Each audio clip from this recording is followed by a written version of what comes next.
Pues bueno, les quiero compartir un cuento basado en la vida real.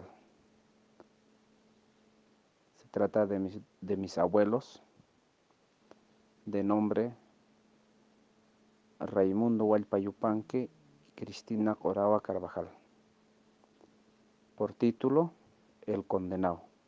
Había una vez mi abuelo y mi abuela vivían en la cabaña, y un día, tan temprano al canto del gallo, se despertó mi abuela y mi abuelo.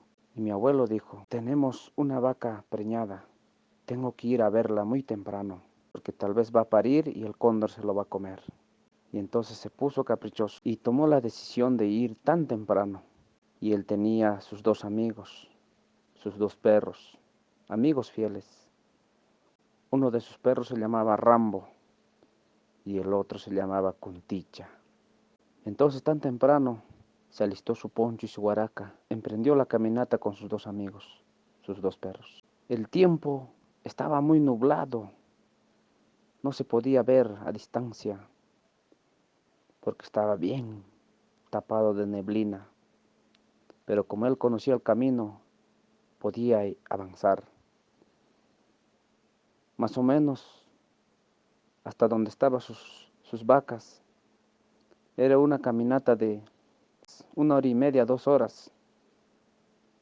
Entonces llegó a donde estaban sus vacas, y en verdad la vaca preñada había parido apenas unas cuantas horas, y era tan bebé el becerro.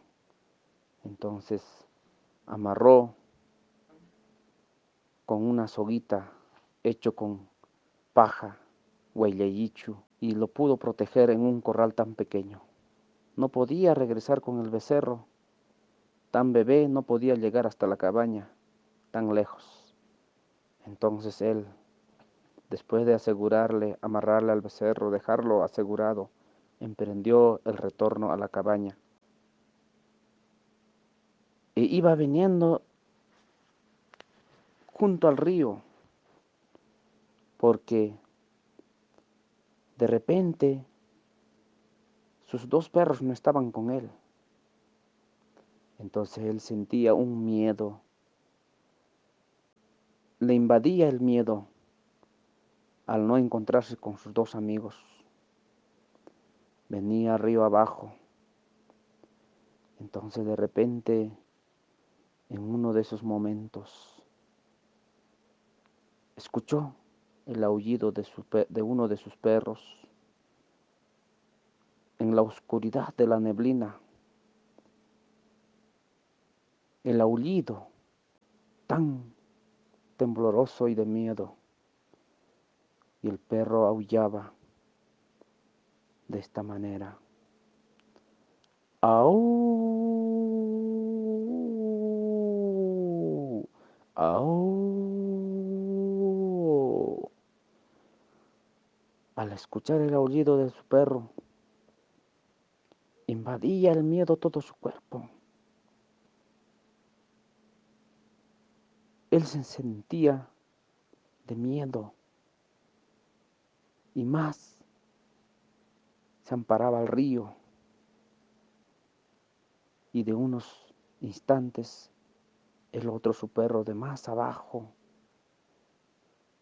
también de la oscuridad de la neblina que él no podía alcanzarlo verlo, también empezó el aullido de uno de sus perros. ¡Au! ¡Au!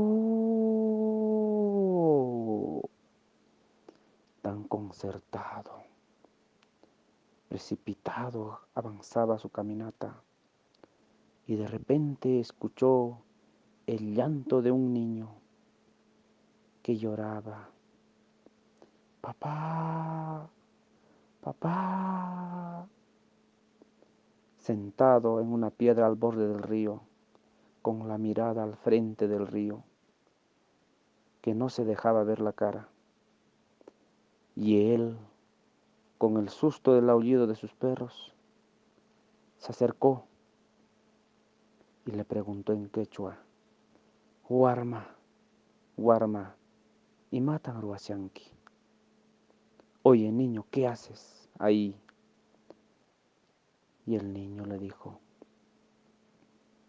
tíoy, tíoy, chimparachicuay, chimparachicuay, mayuta chimparachicuay, hazme cruzar el río, tío. Entonces, en esa confusión de miedo, él aceptó cargarle y hacerle pasar el río. Y se cargó, agárrate de mi cuello. Ya estaba en el medio del río, en ese mes de abril, marzo. El río es bien cargado. Y entonces cuando yo estaba en el medio del río, de repente, por su poncho caía unos gusanos. Cuando la carne se pudre, se engusana, gusanitos blancos, eso caía. Y entonces,